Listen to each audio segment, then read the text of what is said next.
Assalamualaikum warahmatullahi wabarakatuh. Alhamdulillah kita jumpa kembali dengan Aap Official Channel. Insya Allah pada Jumat kali ini kita akan membahas surah An-Nas ya, surat ke-114 terdiri dari 6 ayat tergolong surat Madaniyah. Adapun bunyinya sebagai berikut. A'udzubillahi minasyaitonirrajim. Bismillahirrahmanirrahim. Qul a'udzu birabbin nas, malikin nas, ilahin nas, min syarril waswasil khannas, alladzi yuwaswisu fi sudurin nas, minal jinnati wan nas.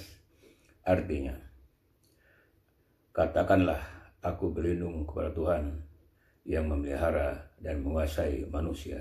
Ayat 2, Raja manusia. Ayat 3, sembahan manusia. Ayat 4, dari kejahatan bisikan setan yang biasa bersembunyi. Ayat 5, yang membisikkan kejahatan ke dalam dada manusia dari golongan jin dan manusia. Ya, jadi dari surah ini ya, surah An-Nas itu artinya kumpulan manusia ya. Jadi yang namanya manusia itu udah pasti bergerak ya. Nah, dalam pergerakan inilah kita tidak tahu apakah kedepannya kita akan menjadi lebih baik ataukah kita menjadi lebih tidak baik. Karenanya Allah ya meminta Nabi dan kita orang yang beriman sebagai pengikutnya untuk berlindung kepadanya ya, kepada Tuhan ya, yang memelihara manusia ya. Karena Tuhan yang sebagai pencipta dan Ia memelihara manusia, pastilah Ia tahu persis siapa dan apa manusia itu. Jadi kalau kita meminta perlindungan kepadanya adalah tepat, karena sudah pasti benar, tidak bakalan salah ya.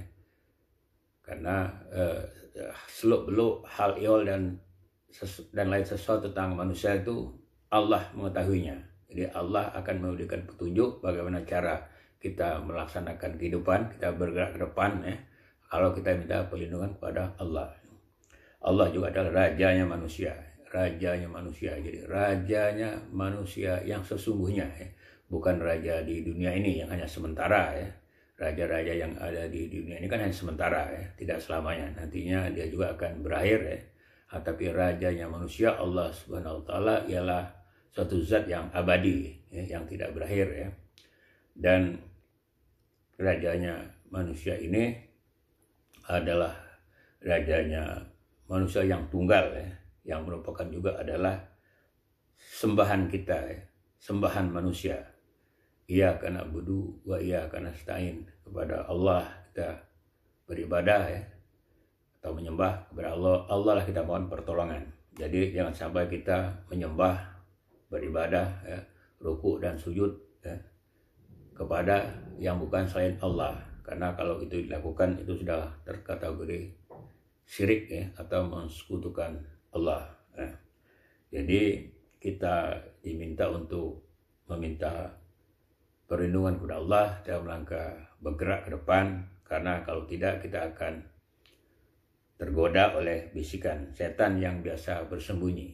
Biasa bersembunyi itu ya, jadi tidak kelihatan ya, tidak kentara ya. Jadi bisikan setan itu yang masuk ke dada manusia itu seolah-olah logis, seolah-olah benar, seolah rasional ya. Dia tidak kentara ya. Jadi tidak kentara, dia bersembunyi. Misalnya gini, ya, misalnya kita mau sholat zuhur ya. Sholat zuhur itu jam 12 ya, katakanlah gitu. 10 menit sebelum zuhur, waktu zuhur kita sudah siap-siap mau sholat. Kemudian kita dibisikkan, ya nanti sajalah sholat itu, kan masih 10 menit lagi. Nah, kalau kita dengar, nah, kita tundalah ya, sampai kemudian terdengar azan zuhur. Kemudian kita siap-siap akan sholat atau mau ke masjid atau ke musola, kita dibisikkan lagi. Nanti sajalah, itu kan baru azan, kan belum qomat. Jadi kan bersembunyi kan bisikan itu, seolah-olah rasional, tidak kentara ya, seolah-olah benar. Ketika qomat berkumandang, kita mau berangkat kita dibisikin lagi, nanti aja lah, itu kan baru komat. Soal zuhur kan waktunya kan lama, panjang, sekitar 3 jam, nanti aja lah, masih banyak yang perlu dikerjakan. Ini aja yang kita kerjakan, yang ini yang sedang kita kerjakan, misalnya kita kerjakan dulu, nanti setelah itu kan baru bisa sholat. Kalaupun itu kita dengarkan, kita ikuti, ya, terus kita tidak sholat, kita mengerjakan yang kita kerjakan itu, kemudian lama-lama capek, akhirnya bisa saja kita tertidur, akhirnya kita tidak mengerjakan sholat. Jadi begitulah caranya setan itu membisikkan, seolah-olah bisikannya itu benar, seolah bisikan itu logis, ya, seolah bisikannya itu pas gitu loh. Nah, itu yang maksudnya bersembunyi, tidak kentara, tidak ketahuan niat busuknya gitu. Jadi juga misalnya kalau kita mau mengeluarkan zakat atau mau berimpak atau mau dan lain sebagainya, kita ingin berzakat itu kan kewajiban, tapi kita kemudian dibisikin, ngapain ngeluarin zakat? Toh kita mencarinya susah-susah, mencari uang, mencari harta itu. Kita mencari sendiri, capek sendiri, kok orang menerima enak sekali. Kok mau diberikan kepada pihak yang tinggal terima saja. Padahal kita sendiri butuh. Nanti kalau kita perlu, kita nggak ada uang gimana? Nah, kita dibisikin seperti itu. Jadi bisikan-bisikan itu adalah bisikan yang bersembunyi. Bersembunyi artinya seolah-olah benar, seolah rasional, Pak, itu salah. Akhirnya kita tidak mengeluarkan zakat, tidak mengeluarkan infak. Yang akibatnya mau tidak mau pasti kalau kita tidak mengeluarkan zakat, tidak melaksanakan perintah, pasti kita akan mendapatkan balasan, hukuman. Apakah nanti harta kita dicuri orang, atau ditipu orang, atau dan lain sebagainya. Pokoknya itu sudah pasti. Jadi intinya kalau sudah perintah atau kewajiban, laksanakan saja.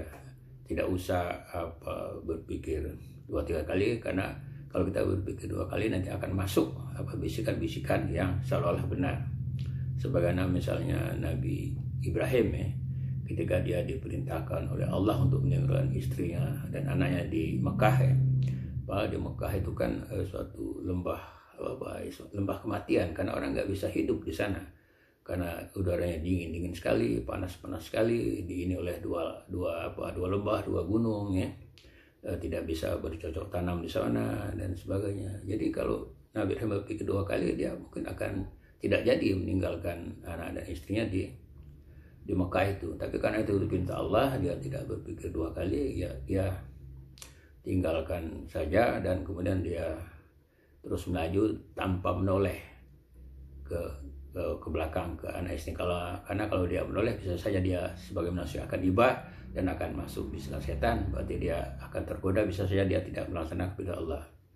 Dan sekarang nyatanya karena dia patuh pada perintah Allah itu, Mekah yang tadinya bisa dikatakan sebagai lembah kematian, sekarang merupakan adalah tempat yang paling makmur, paling aman dunia. Itulah karena kita melaksanakan perintah Allah tanpa reserve. Karena kalau kita pakai reserve, pakai pikir ulang, itu akan ada risiko kemasukan bisikan setan yang bersembunyi. Bersembunyi itu artinya seolah-olah benar, seolah-olah rasional. Jadi kita perlu hati-hati. Kemudian setan itu ada 2, yaitu ada yang dari jin, ada golongan manusia. Ada di golongan jin, yaitu kira-kira suka membisikkan, suka merasionalkan. Itu di golongan manusia biasanya dia suka memamerkan, menampakkan hal-hal yang kesenangan duniawi yang seolah itu adalah menarik, yang itu seolah adalah menyenangkan, indah, enak dipandang dan menarik, sehingga itu bisa memacu kita untuk terdorong untuk melakukan atau berbuat sesuatu yang melanggar, atau yang tidak sesuai dengan perintah Allah, Nah, jadi itu bisa kesenangan dunia yang ditampak oleh manusia itu bisa melalaikan kita, bisa membuat kita lupa, sehingga kita terlenakan dari perintah-perintah kita kepada Allah SWT. Bisa saja kita melupakan sholat, bisa saja kita dan lain sebagainya yang bisa menjadikan kita terbuai ya, kita terjerumus pada hal yang melanggar perintah Allah, dan kita akhirnya tidak melaksanakan kewajiban kita tidak melaksanakan perintah Allah, kita terjerumus pada hal yang dilarang oleh Allah Subhanahu wa taala. Nah, itulah inti daripada surat An-Nas ini, yaitu kita sebagai manusia cenderung bergerak dalam pergerakan itu kita tidak tahu apakah menjadi lebih baik apakah tidak. Karenanya kita diminta oleh Allah untuk minta perlindungan padanya, karena Allah itu adalah suatu zat yang maha tahu, sangat tahu tentang manusia. Jadi perlindungannya atau petunjuknya pasti benar ya. Dan dia juga menguasai manusia sebagai raja, dia bisa memberikan keburukan atau kebaikan kepada manusia, dan dia adalah tempat sembahan manusia, tempat satu-satunya sembahan ya.